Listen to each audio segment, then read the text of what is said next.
Bom dia! Hoje é dia 5 de outubro de 2017. E hoje nós vamos começar aí o capítulo 3 do livro A Natureza do Espaço, do professor Milton Santos. Capítulo 3 está dizendo aí o espaço geográfico, um híbrido. Então, só para fazer uma retomada rápida aí das aulas anteriores, nós trabalhamos exaustivamente o conceito de espaço. Vamos lá. Como ponto de partida, propomos que o espaço seja definido como um conjunto indissociável de sistemas de objetos e sistemas de ações. Então nós já vimos isso nas aulas anteriores para a gente conseguir chegar a esse ponto. Então todo mundo entendeu que é um sistema de objetos e um sistema de ações. Eles são indissociáveis. Os objetos sustentam as ações e as ações sustentam os objetos. Não há objeto hoje na nossa sociedade contemporânea que não seja sustentado por um sistema de ações, ou seja, uma forma de pensar que atribui determinado valor àquele objeto. E por conseguinte, o objeto também valoriza aquele sistema de ações. Nós já utilizamos isso em vários exemplos. Do mais conhecido é o automóvel.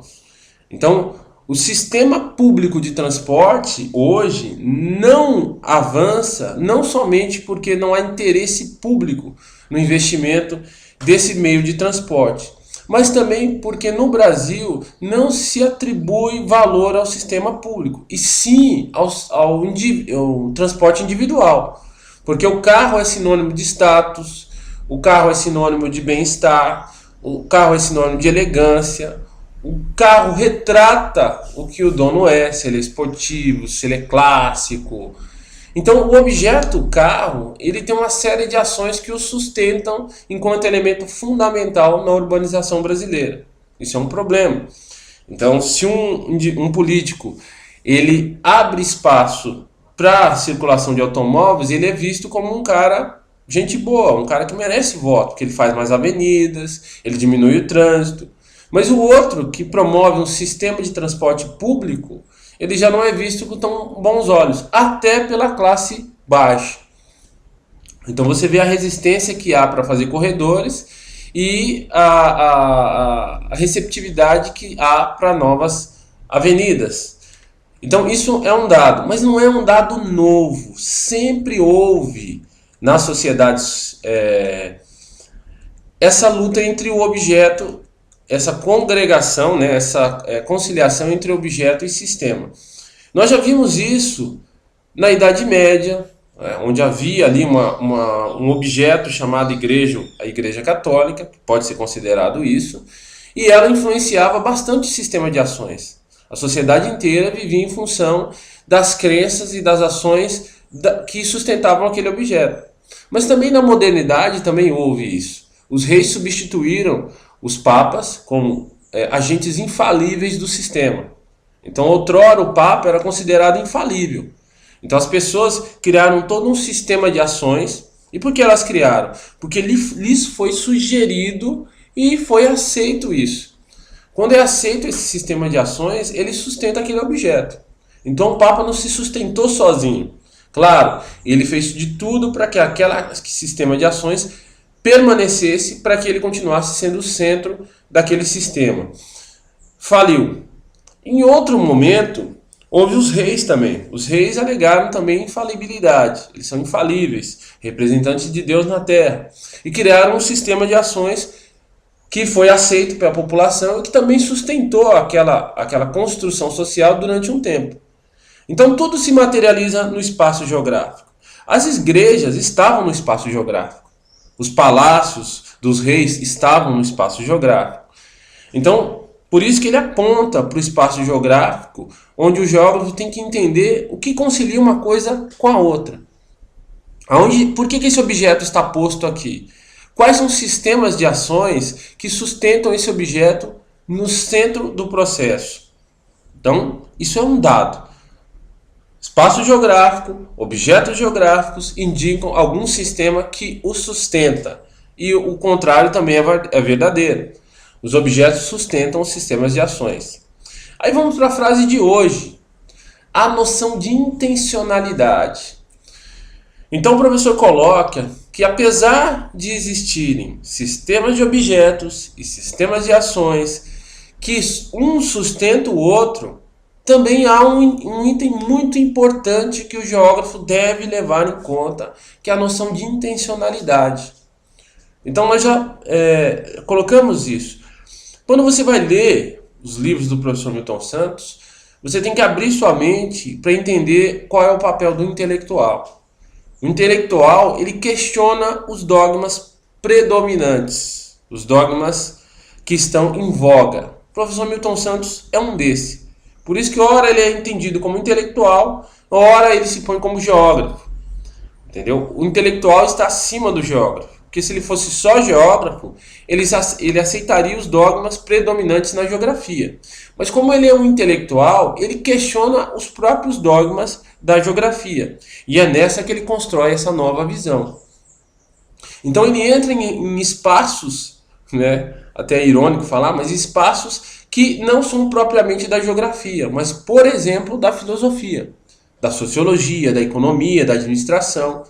Então, por isso que ele se tornou uma leitura complexa para muitos geógrafos. Mas se você tiver a mente de um intelectual e abranger outros circuitos e não ficar restrito apenas à geografia, você vai compreender. Então vamos aqui.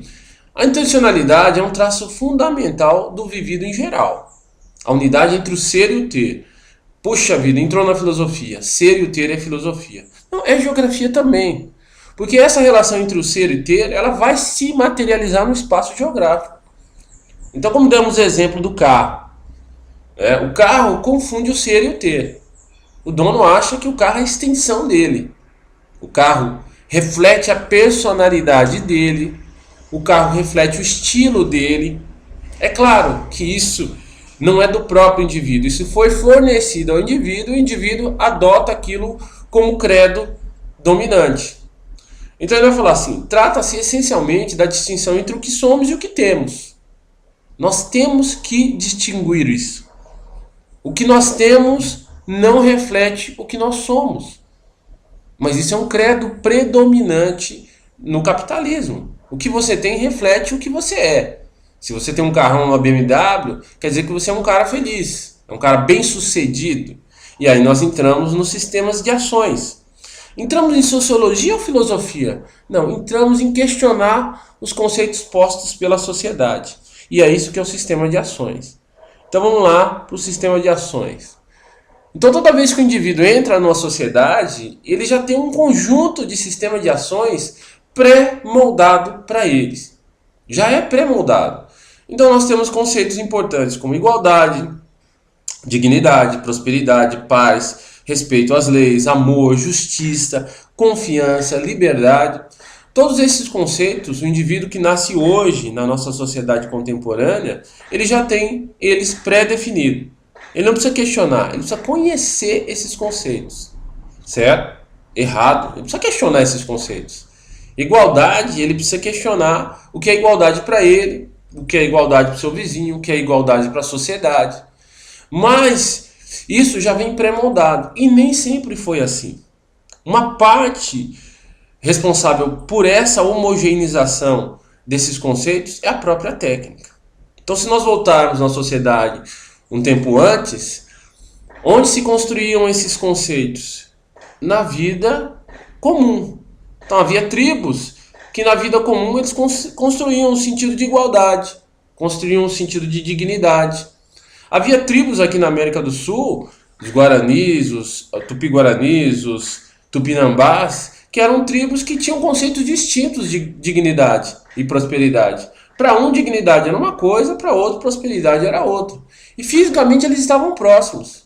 Isso não se deu só aqui. Na África, na Ásia e por outras partes do mundo, as pessoas se questionavam o sentido da vida. Por que eu estou aqui? Qual que é a minha função aqui na sociedade? Isso era um questionamento constante. Alguns criaram um sistema de pensamento, mas ele não era de maneira alguma homogêneo e absoluto. Uns podiam acreditar, outros não. Mas isso era muito dado da eficácia. As pessoas postavam muito na eficácia daquilo. Então, olha, eu comi carne daquele guerreiro que eu capturei e fiquei mais forte. Se isso era visível para todo mundo, Então todo mundo, eu quero comer carne do guerreiro também, que eu capturar. E por aí vai.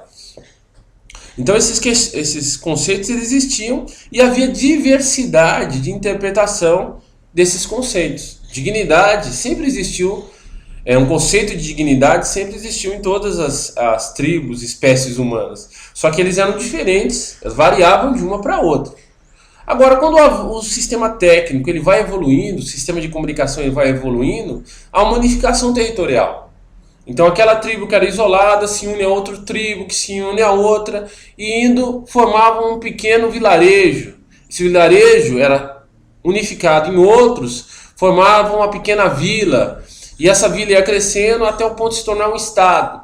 Aí o estado não, o estado já é um objeto que administra um território muito grande e precisa de um sistema de ações unificado. E aí vem a questão da ideologia, dos dogmas, dos conceitos básicos de sociedade. Por um lado isso foi bom, por outro lado foi ruim, porque homogeneizou e ele foi gradativamente tirando a diversidade dos relacionamentos humanos. Então foi criando uma hegemonia. Então isso começou na Idade Média? Não. Começou com Roma? Não. Começou bem antes. Mas isso foi se evoluindo. A igreja houve uma homogeneização grande, depois com o Estado moderno o outro, e o capitalismo mais ainda.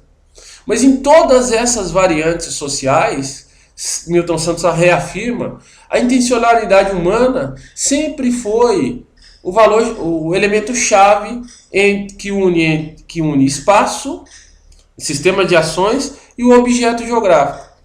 Sempre foi. O homem tem intenção de ser feliz. Então cada sistema de ações vai dar para ele uma forma para ser feliz e vai oferecer um totem para ele também, um objeto de adoração. Olha, adore o Papa que você vai ser feliz. Ótimo. Olha, adore o rei que você vai ser feliz. Ótimo. Olha, adore objeto de consumo, uma BMW, uma Ferrari, morar num lugar super estiloso, uma casa muito grande, você vai ser feliz. Então, em todas as sociedades humanas, houve o totem e o credo que sustentava esse totem. Isso não é novo. Isso não é da geografia, isso não é do professor Milton Santos. Isso o que ele fez, o grande método dele, foi sistematizar isso para os conceitos geográficos. Mas isso sempre existiu. Certo? Então, ele trouxe isso para a geografia. Olha, uma coisa sustenta a outra. E a intencionalidade do ser humano é o que faz um se ligar ao outro. Se o indivíduo tem intencionalidade realmente de ser santo diante de Deus, e ele vê uma ação errada por parte do sistema de ações que sustenta aquele objeto, ele perde a crença no objeto. Então, em algumas situações, o objeto Papa tomou algumas decisões equivocadas. E o sistema de crenças que o sustentavam foi ruindo gradativamente. O mesmo aconteceu com o rei. E o mesmo pode acontecer com o capitalismo. A diferença desses três sistemas, aí entra a questão da técnica, é que a técnica ampliou demais, num nível jamais visto, a construção de conceitos que sustentam o objeto. E o objeto agora não está restrito a uma pessoa, ele está diluído no tecido social. Então o consumo ele é diluído. Ele não é uma pessoa, ele não é algo físico para ser destruído. Ele é um conceito, ele é uma construção social. Então o alvo dele é muito mais, você apontar esse alvo é muito mais subjetivo. Requer uma sofisticação maior e por isso que ele tende a ser mais perigoso. Então a construção social ela sempre se deu nisso. As sociedades se estabeleceram e se desenvolveram com esses dois paralelos, sistemas de ações, sistemas de objetos. E aí tem várias formas de manifestação, né? E hoje a manifestação mais violenta é essa. Então vamos voltar lá. A noção de intencionalidade permite uma outra releitura das relações entre objeto e ação. Por isso que ele fala espaço geográfico híbrido. Ótimo! Tem sistema de ações e tem sistema de objetos. Mas no meio entre esses dois tem a chamada intencionalidade, que une o ser e o ter. Então o ser quer ter vida eterna. Então o ser vai lá e se submete a um sistema de crenças que estabelece vida eterna.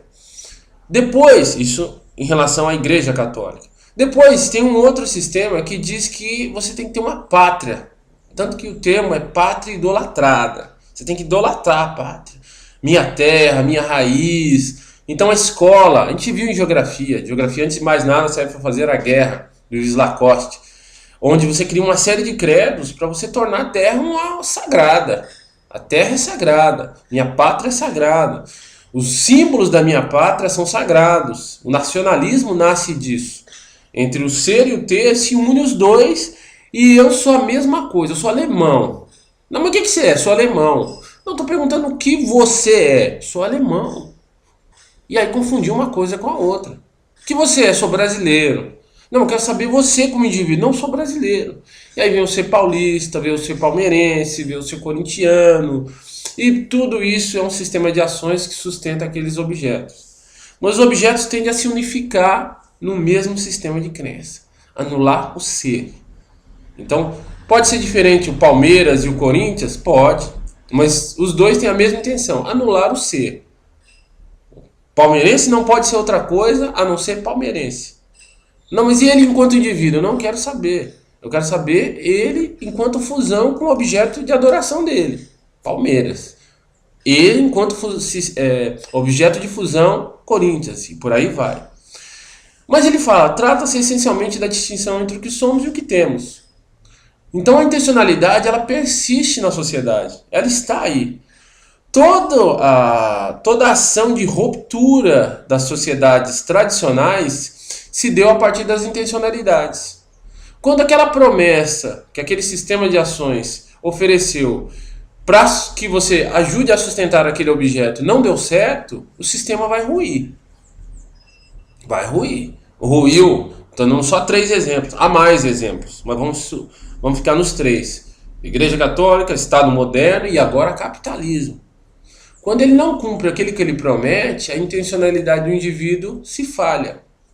Então houve sim pessoas sinceras que amaram sua pátria, que buscaram servir seu rei, buscaram servir sua pátria com fervor nas guerras.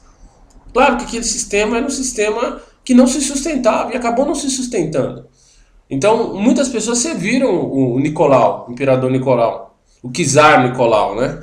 E aquilo foi frustrado, depois foram servir o capitalismo. Mas sempre vai existir sistemas de ações e sistemas de objeto. Agora, a questão principal é a intencionalidade. A gente precisa manter ela viva.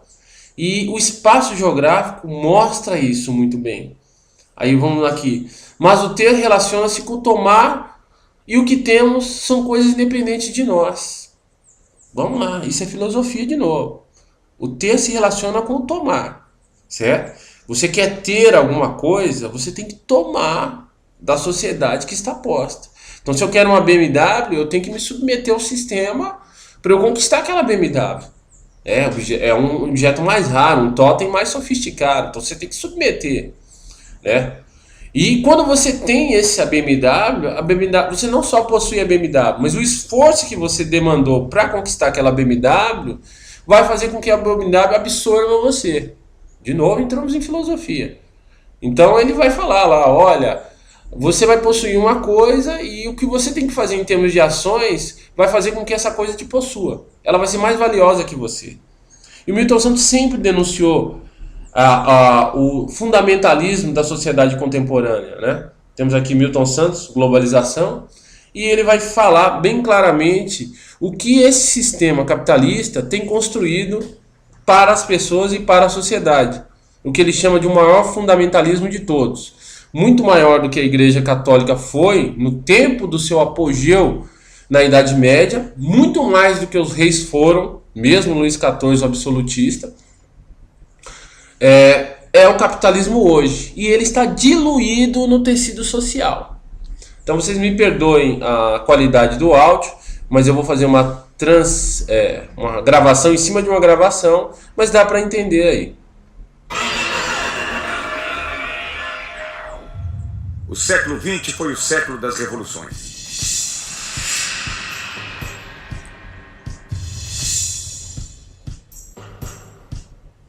As revoluções tecnológicas transformam as novas conquistas em sonhos de um mundo melhor.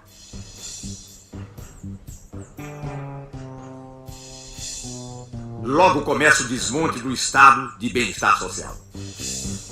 O humanismo, como motor do desenvolvimento e do progresso, é substituído pelo modelo do consumo voraz. O consumo que é hoje o grande fundamentalismo. Esse, sim, é que é o grande fundamentalismo. As técnicas são implantadas nas sociedades e nos territórios a partir de uma política. Hoje, a política das empresas globais. Amanhã, a partir da política dos Estados impulsionados pelas nações.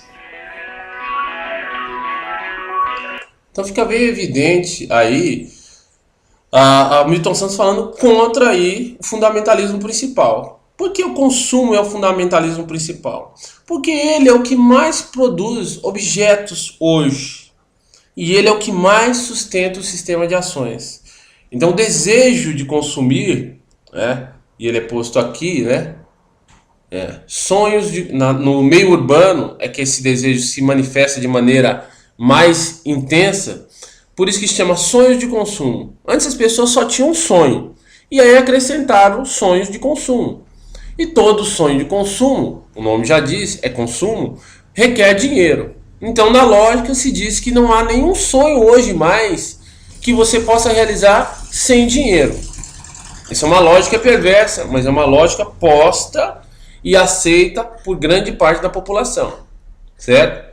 Então na próxima aula nós trataremos ainda desse tema. Vou ficar por aqui porque já deu os 21 minutos aqui. Lembrando sempre aí, pessoal, não deixem de avaliar a aula. É importante. Gostou? Põe um like, gostei. Não gostou? Põe um dislike, não gostei. Participem aí colocando sugestões, colocando críticas, colocando comentários. Isso é importante para o crescimento do canal e para a difusão desse debate que nós temos que ter, que é tão importante aí para a geografia e para a sociedade como um todo. Ok? Então, até a próxima aula aí. Até mais.